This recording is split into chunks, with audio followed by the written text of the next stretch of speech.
उत्तर प्रदेश के संभल में हिंसा का तांडव है, धार्मिक उन्माद है, लोग मारे गए हैं, कई लोग घायल हैं। पुलिस कर्मियों पर भी जो है पथराव किया गया, जिससे 20 से अधिक पुलिसकर्मी घायल बताए जा रहे हैं। वहीं गोलीबारी में करीब 4 लोग मारे गए हैं। पुलिस के जो स्थानीय प्रभारी है, ओसी है, उन पर भी यह आरोप आया है कि उन्होंने गोली चलाने की धमकी दी थी, किंतु पुलिस का कहना है कि उनकी ओर से गोली नहीं चलाई गई। आखिर गोली किसने चलाई? माना जा रहा है कि दंगाइयों ने चलाई, जो दंगाई बाहर से आए थे। किंतु कौन इन दंगाइयों को लाया, किसने दंगाइयों को भड़काया, किसने दंगे भड़काए, यह एक जांच का मामला है। और इस मामले में स्थानीय विधायक जो समाजवादी पार्टी के हैं और सांसद जो समाजवादी पार्टी के हैं, उनका नाम भी उछल रहा है। आखिर संभल का यह विवाद क्या है? दरअसल संभल में जामा मस्जिद को लेकर यह विवाद सामने आया है। हिंदू पक्ष की अपील पर स्थानीय कोर्ट ने जो है इस मस्जिद के सर्वे का आदेश दिया है। माना जा रहा है कि यहाँ पर भगवान विष्णु का प्राचीन हरिहर मंदिर हुआ करता था। इस हरिहर मंदिर को तोड़कर बाबर के सेनापति ने एक मस्जिद बनवाई, या उस मंदिर का उपयोग मस्जिद के लिए किया गया।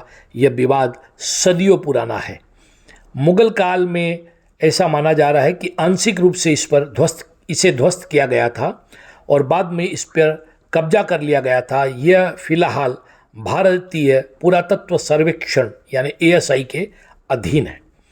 संभल में जामा मस्जिद और हरिहर मंदिर का विवाद जो है, इसको लेकर इस वर्ष प्रकाशित मंडलीय गजेटियर में बताया गया है कि अबुल फजल द्वारा रचित आईने अकबरी में संभल में भगवान विष्णु के प्रसिद्ध मंदिर का उल्लेख है।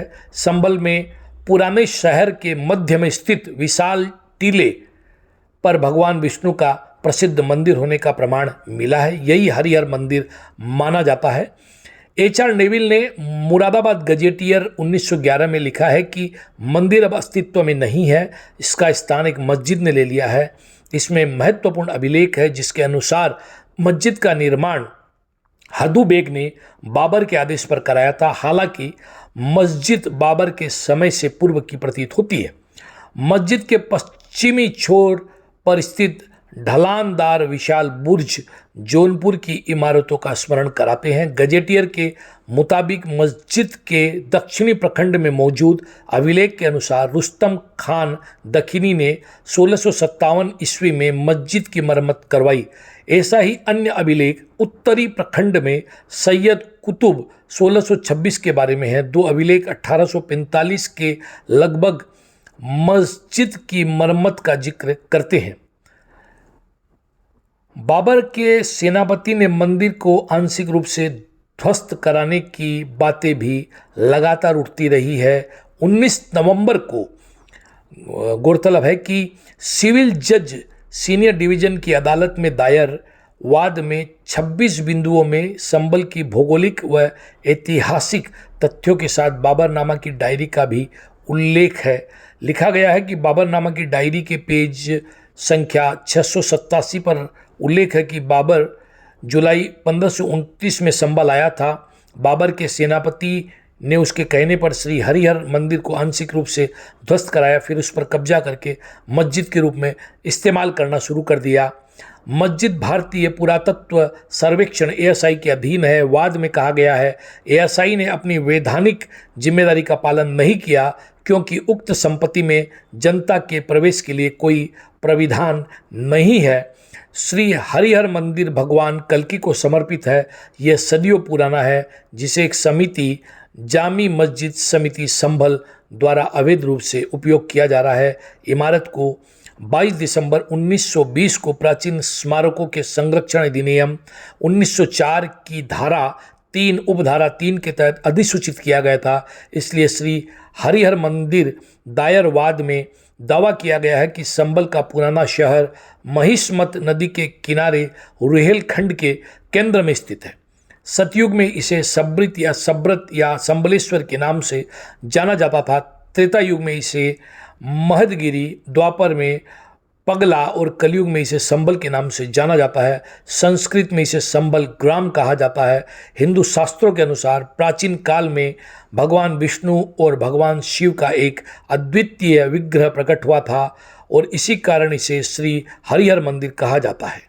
अब ये मंदिर जो है विवादों में है एक बार फिर से, और या ये जो मस्जिद इस पर बना दी गई है इसको लेकर विवाद है, हिंसा हो रही है, धार्मिक उन्माद फैल रहे हैं, लोगों की जाने जा रही है। हालांकि इसके पहले राष्ट्रीय स्वयंसेवक संघ के सरसंघ चालक मोहन भागवत भी कह चुके हैं कि हर मस्जिद के नीचे मंदिर या शिव लिंग खोजा जाना गलत है, अब इसे रोका जाना चाहिए। किंतु यहाँ पर एक महत्वपूर्ण बात है कि हिंदुओं के कुछ प्रसिद्ध, प्राचीन और मान्यता प्राप्त स्थान है, जिन स्थानों पर आक्रांताओं द्वारा जबरदस्ती हिंदू समाज को अपमानित करने के लिए उस समय मस्जिद बना दी गई। उन मस्जिदों को जिस प्रकार से बनाया गया उसमें हिंदू मंदिरों के अवशेष भी छोड़ दिए गए ताकि हिंदू समाज सदियों से कलंकित और अपमानित होते रहे।